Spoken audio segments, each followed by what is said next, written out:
Hey, what's going on, guys? It's your boy Az. We are back here. Yeah, it was a hectic day of ball games and whatnot, but we are back. We are back home, and I am able to at least able to do some videos now. Now, having said that, I did get 1 to 12 or 1 to 12, 1 to 10 yesterday without the commentary side. So apologies for that. I will try to do my best here when time permits to get the rest of the sections in. But today, we will just be quickly going over the basically the sections 5, 6, and 7, because I feel like 1 to 4. If you guys had seen some of my footage, I feel like 1 to 4 is pretty straightforward because you basically have access to anything, and even if you can't do sections 5 and 6 and 7. You are able to brainstorm and use quite a bit of options between 1 to 4, and of course as well we do have access to our mythics like Super Scroll and Odin. So those are good options if you guys have them. You can also use like I said, you can also use Brimstone. Brimstone's a good one as well. So hopefully you guys are able to take advantage of that. Wait a second. This one looks so weird here. Why do we have Odin here twice? I don't know why we have Odin here twice. I gotta double check my homework. I think that we're missing Mephisto. I think this guy should be Mephisto here, but whatever. Okay, we'll check on it later. So section 5 is basically when you can start using your cosmic characters. So we saved up our Fantastic Four plus Quasar, and we also used our Shadow Conclave plus Shadow King. Keep in mind here, we do have Malekith unlocked. We just don't have them leveled up here. So if you guys go into the war section here, we do have Malekith. Unfortunately, he's just level 1. So we didn't bring him up just yet, and hence why we used a variation. But I do think that if you guys are able to build him up, then of course as well use Malekith instead of Shadow King. I was lazy. I didn't want to put resources into him. We were at the ball game. I didn't want to, try any mins or max or anything like that. Just wanted to slap in someone that was already ready to go. He's G20. He's level 105. We've got all his T4s here. Purple ISO 8s as well. Thanos is G20. Yeah, I think he's the only one that's G20 actually in this group. So that's kind of nice there. All T4 as well.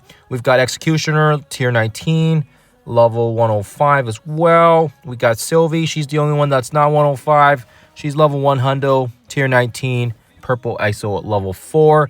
And of course as well, we've got our boy High Evolutionary, 4 stars, 105, also tiered up to 19 as well. So that's a team there. Why are they 4 stars? Well, I wanted to make sure they can still do it at 4 stars. So if you guys got more stars on them, do it up. I didn't care. I didn't care for it.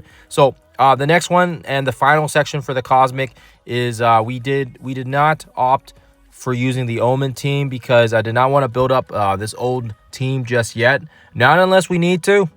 I was hoping we didn't have to. So again, Minerva, my Ebony Maw, yeah, my Ronin and my Obsidian, they're all really low. So nope, the only person that's leveled up is our Surfer Breaker from the Scourge event, and of course as well he's tier 20, maxed out as far as he can go, and perhaps maybe you can get it done without him, but he does play a pretty good part with the ability block, and you guys will see the footage there. So hopefully that makes sense. Gore is tier 19, 105 as well. We've got Null. He's the other tier 21 that we have at 105. And then of course as well we've got Thanos and Gladiator, all T4'd, all 105, tier 20, because we used them for Professor Xavier. Now keep in mind, between these 3 teams here, the only characters that are beyond 105 is my Fantastic 3. They're level 106, but everybody else is level 105, and Sylvie is the odd one out at level 100. So if that makes a lot of sense to you guys, then we can jump into the gameplay that I had, and we can kind of talk about the strategy that I went with regards to these teams.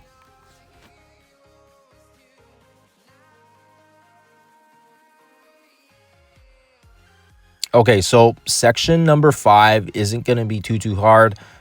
We do actually bring in our Kahori instead of our Human Torch. I just found her to be a little bit better for damage, so make sure if you guys can bring her up instead. We were able to get it done with Fantastic 3, but or Fantastic 4, what do you want to call it? But I found Kahori to be a little bit more stable and just a little bit more of the DPS side. And you guys will see here, nobody cancels out the speed bar, so that allows her to do her thing here. We can do the double hits. And then, of course, as well, Franklin, you want to use his special here just so that it gives a team some defense up, just to give a little bit of sustainability. That's going to help out lots. We'll throw the ult here so it applies the ability block.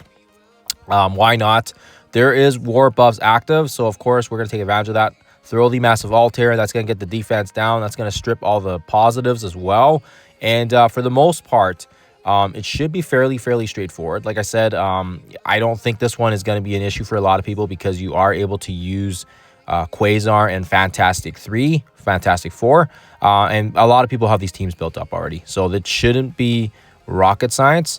Also keep in mind, yeah, you want to save Kahori's ultimate as well when the next wave drops as well. It's just going to be the timing of it. But yeah, her special is going to absolutely just decimate these guys when you see that here.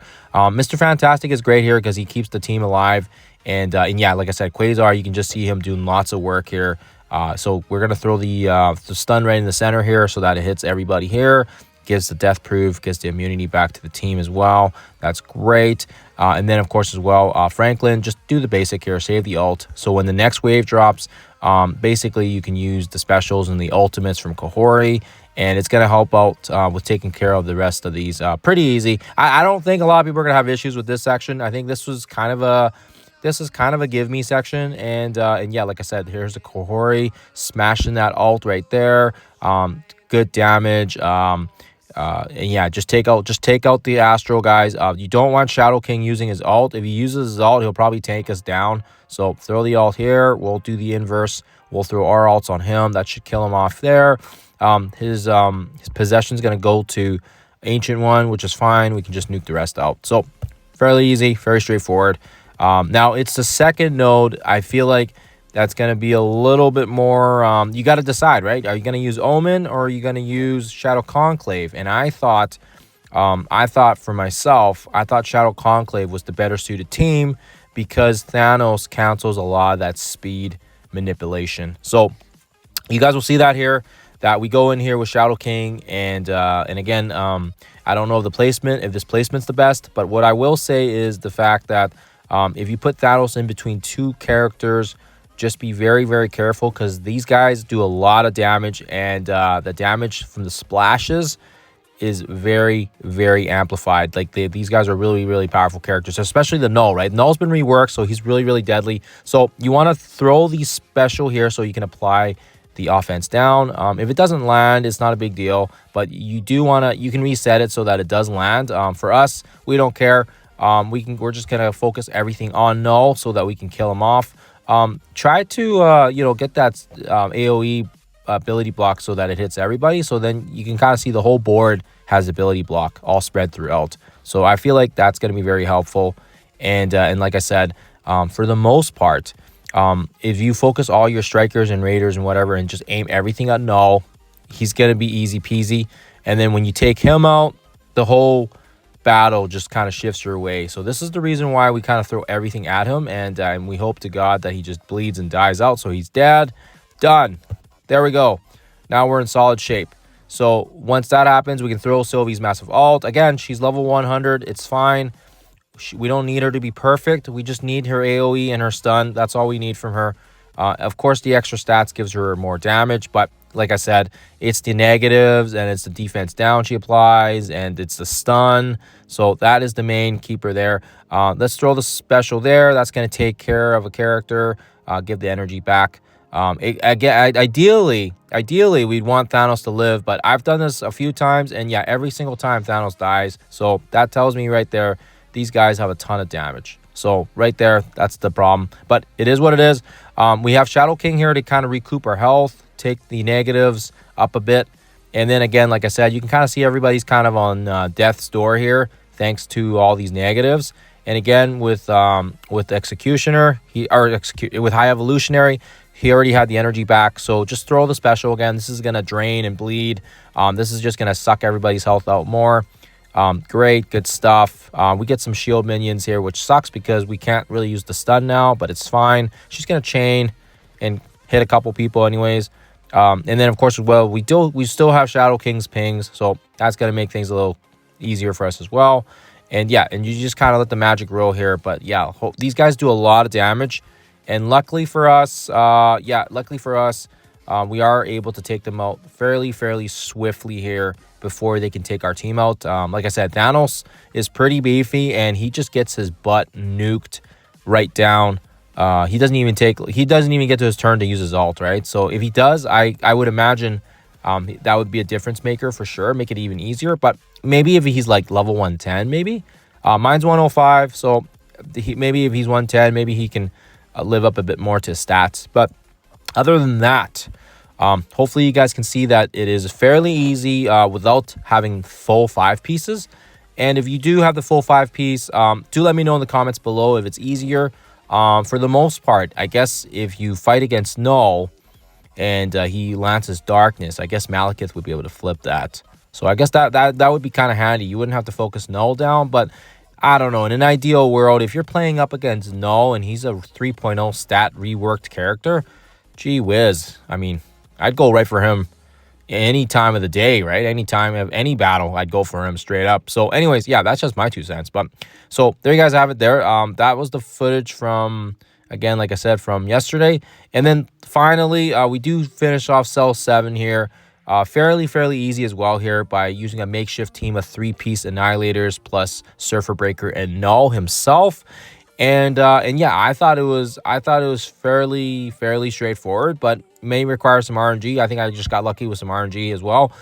This one was kind of built for Null because we have basically some fairly squishy tunes, and of course as well, Null's specialty is killing off people and getting the speed bar from the summons. So just Greg being on the board here really helps us out. Now, what's important here is if you let Dormammu use his ult, he's going to basically one-shot everybody. So you want to make sure you can ping Dormammu. So in this one, instead of Null, we want to go for Dormammu. If you go for Dormammu, it's going to be so much smoother. And yeah, you can see here just how strong Surfer Breaker is. He applies the ability block, and then he uses his whatever his anomaly passive, whatever the heck it's called. But very powerful. And yeah, he just shreds, man. He just shreds. 7 yellow, 7 red, just shreds. I don't know if if a lower star is gonna have the same impact, but I do feel like the ability block is very nice. And yeah, throw the stun on Hela if you can, so she doesn't use her AOE on us. We want to just keep our Carnage alive as possible. If he dies, you got to kind of reset. We kind of need Carnage here to fuel the speed bar, and it really just helps amplify his damage, Null's damage, right? So yeah, it just really helps get things moving for us. And again, once he gets his turn here, he uses his ult and applies that darkness and the slow. Man, oh man, it is absolutely bonkers. So throw the special there. He takes care of another character, get the speed bar and the energy. Yeah, Thanos is such a great character fit as well here because of the fact that he just gives energy back when you hit an exposed target as well. So this is really nice for this team, right? So there's his little passive again going off and getting some pings for us. And yeah, no, very straightforward, very easy for this team here. Gore also removes the revive once, so hence why I was thinking when I saw this team, I was like, oh man, they designed this Null for the 3-piece Annihilators. So anyways, throw the ult here. Bam. Just amazing damage. Null's just shredding everybody up. Very solid. And this is how we counter it. Very easy. Let me know what you guys think. Let me know if you guys thought it was easy as well. I didn't think it was too shabs. Considering I think people had messaged me and said Omen was struggling with this, so I was kind of like, oh, that's odd. I thought they'd just steamroll through this one, but maybe they have to be built a certain tier and a gear level and whatnot. But anyways, guys, that is cell number 7. So those were 5, 6, and 7. Let me know if those helped you guys out. Let me know if you guys had an easier or hard time with these ones. But other than that, I'll try to get 8, 9, and 10 out to you guys maybe later today or tomorrow, depending on my availability. But other than that, hope you guys have a lovely rest of your Saturday, and I will see you guys in the next one.